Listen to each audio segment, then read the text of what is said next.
What's the matter? You bloody well deaf?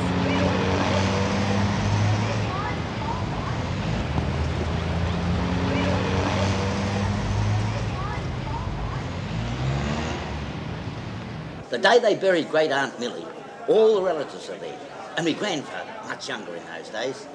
And this grizzled old guy comes wandering over, tears in his eyes, pointing his hand, and he mumbles, "I'm gonna miss him.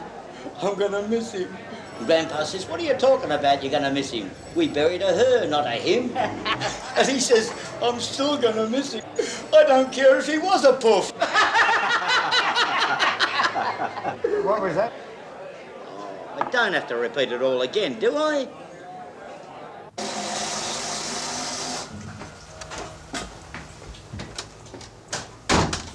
Len?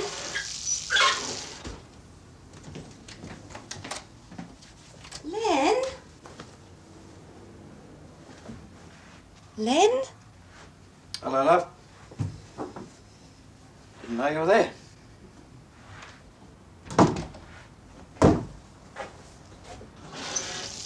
We're having a roast for dinner. What are we having for dinner? Fried earlobes and gravy.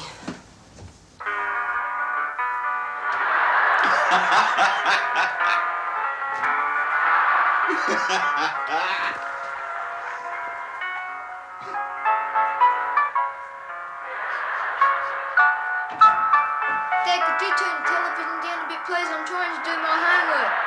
You what? I'm trying to do my homework. Well, don't blame the telly. Your problem is you've got no concentration. Does anybody want any more cauliflower? I've got tons. What about you, sir? I'm on a diet. It's about time. Oh, hush up. You don't watch yourself. You'll be overweight before long. The teacher just asked me did I want any more contact. That's a mother's prerogative. Your hair looks nice, sir. What shampoo have you been using? The blue one in the bathroom. The one in the bathroom? I suppose you used it too. Yes, 'cause Sue did. Just because Sue does something or uses something, do you have to? Yes, but... But what? Look, it's all the same, Mum. It's only shampoo. And what about my conditioner? There's absolutely none of that left. I suppose you've been... What, have you been washing the dog in that? How did you guess? Weather, and now back to you, John. Well, thanks very much, Penny, and that's all we have in news, sport and weather for tonight. So settle back now for some fine entertainment after this message. Well, how was your day anyway? Typical. It's typical. We have lovely conversations, don't we? You can't hear, Mum. He's deaf. He's not deaf. You're not deaf, are you, Len? Of course not. See, he's not deaf.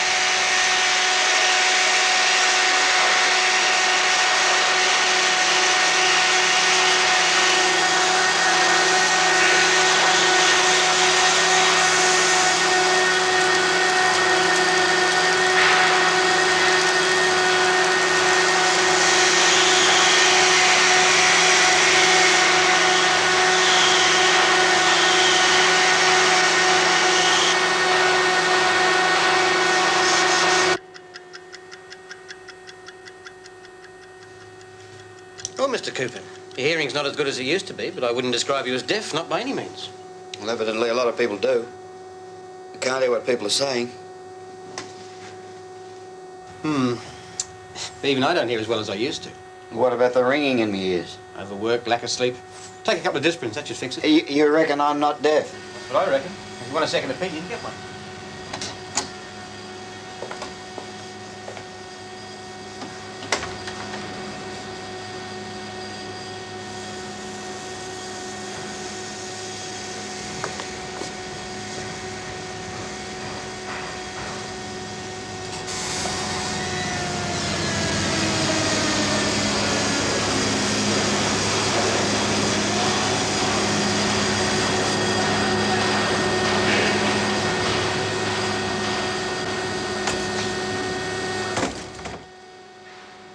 the verdict?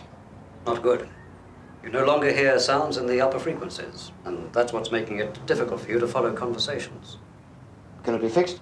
No, I'm afraid it's too late for that. You can stop it getting any worse, but you can't improve it. The noise? Yes, 20 years of it. But you're not the only one. It's a major epidemic, Mr. Cooper. Thousands of people like you are suffering from noise deafness. Well, what can I do to stop it getting any worse? You can get that company of yours to do something about it. Or on the other hand, I know a company that's done something about it. I can make an appointment for you to see their personnel officer. Yeah? No, thanks. Yeah, don't worry about it. I'll see what I can do. Well, he reckons he knows a factory that has done something about it. Now, are you going to get the union to do anything? Why worry, mate? We're on good money. You can't save people's ears by giving them money. It hasn't helped me. Oh, crikey, Len, you've been here for 20 years. Why make a song and dance about it now? Because I only just found out what the bloody noise has done to me.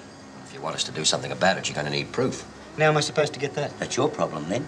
You brought up the subject.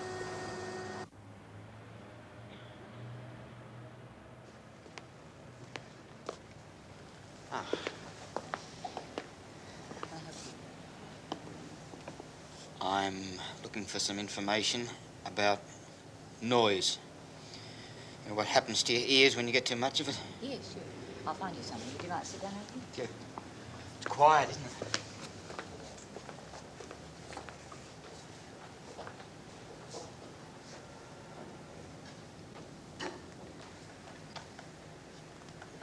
How you going, all right?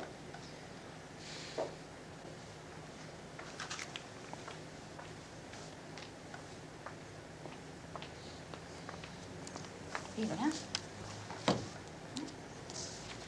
Thank you. Be plenty to do in bed, won't it?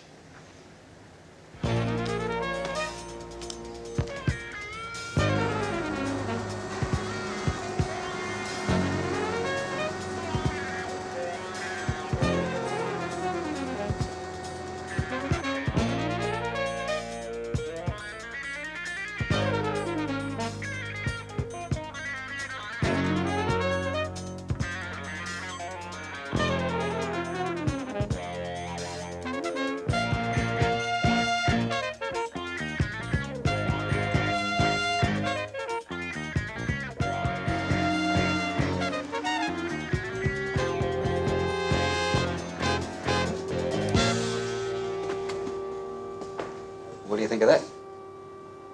Maybe. Eh? Maybe. We all know the machines are noisy, Len, but you blokes get paid good money. Look, you can't. That stuff he's got up in the lunchroom. It's pretty frightening. Now, don't you start on me, Mike. We've been putting up warnings from the safety section for years, and a fat lot of notice they've taken them. Look, you've got to really convince people their hearing is suffering before they'll do anything about it. You can't just stick a bloody poster on a wall. Your union's happy, isn't it?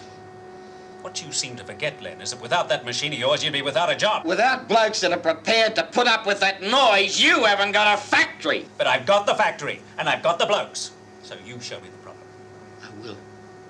I'll believe that when I hear it. Meeting's over.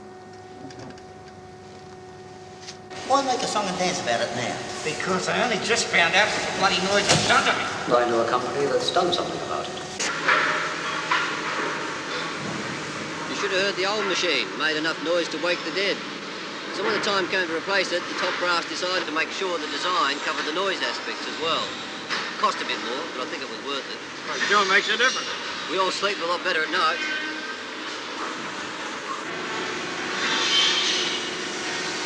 They could replace this one, so they decided to insulate it.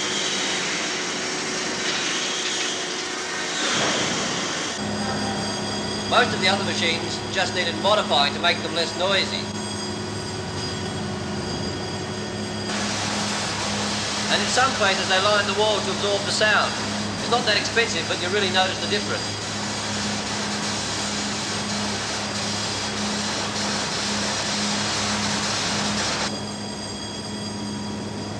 Of course, they had more problems here. So big. We've got some quieter equipment on order from America. But at the moment, most of the blokes need to wear earmuffs. And they reckon they're going to line those walls there as well.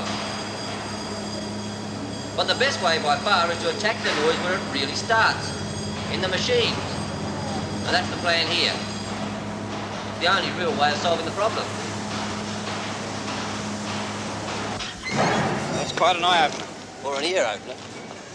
How did that happen? Well, management's called it their hearing conservation program. They're proud of it. I mean, how did it actually start? It took a while. See, some of the blokes complained about the noise and they got the brass to issue earmuffs to everyone. But that didn't do much good. So then the union got behind the idea and they invited an ear expert out. Well, he shook everyone up. Scared me to death, I can tell you. So we got the expert to talk to them, and that shook them up, and the ball sort of started rolling. It's made a bloody big difference, I can tell you. Everyone's a lot happier. You know, you should talk to that ear expert. He's just the bloke you're looking for. Yeah, I know him. Of course, you can always come and work for us, mate. Ta.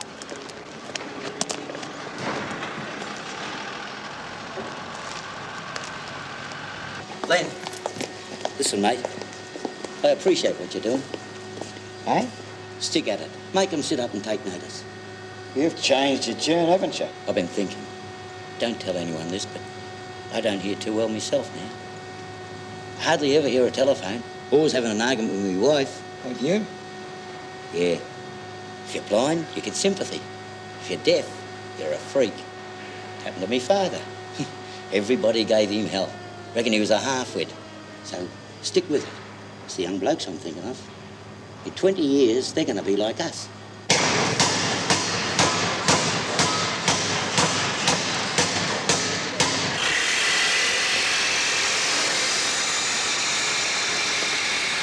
Surely you can do something about it. Well, I've tried telling them no, mate. They don't give two hoots. You should try telling them yourself. That kid over there used to wear earmuffs. Said he got headaches. And the other kids rubbished him that much he didn't bother anymore. What if I brought in an expert to talk to him? The management wouldn't like it. What if we put it down to an educational lecture? They might go along with that. Now, that's a healthy ear. Those little white things are extremely tiny hair cells that change the sounds into electronic impulses that are sent to the brain. If they're damaged, you stop hearing. This is what they look like when they've been exposed to the same sort of sound conditions as you have in this factory. Don't look too good, do they? But that's only over a short period. Is that enough to convince you to get the union off their ass? Okay. Look what happens to the hair cells over a longer period. They're dead, quite dead, killed off by sound. Now, there's no ifs or buts in this. If you work in noise, you'll go deaf. If you leave your ears unprotected, even for 10 minutes a day, and in a few years' time, your hearing will suffer. It's as simple as that.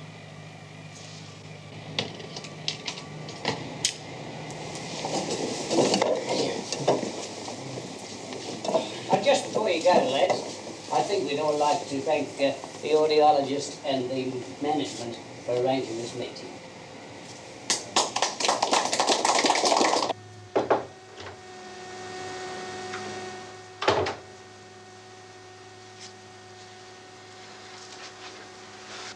Just had a deputation of apprentices in here, Len. They're pretty stirred up.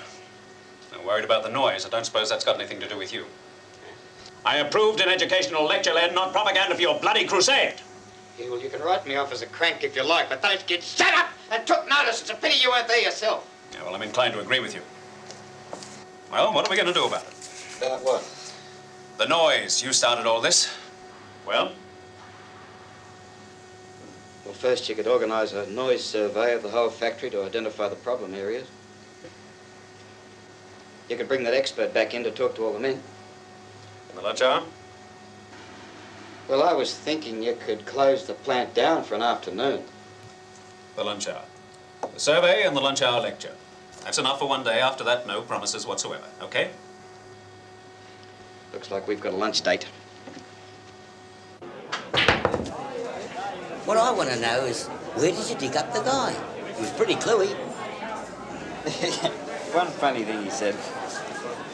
It was last year, there was this firm, and they got the Japanese to design some new machinery for them. So they thought, oh, no chips with this. They thought, while we're at it, we'll get one that runs a bit quieter, because the one they had was making a hell of a noise. So they said to the Japanese, could you make one that runs about 90 decibels? No, it's still bloody noisy, but it's better than one they had. So time goes by, and the brass is thinking, well, we've really fixed them here. Finally, this Japanese turns up and he says, oh, very sorry, and he's bowing his head and he's sharpening his harikari sword. And no can do, he said. And the brass says, what?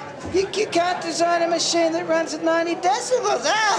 Too hard for you, isn't it? And he said, oh, yes, very sorry. All our machines run at 85 decibels. Very difficult to make it run any noisier. That's the Japanese for you. Say it again, Len. I missed it.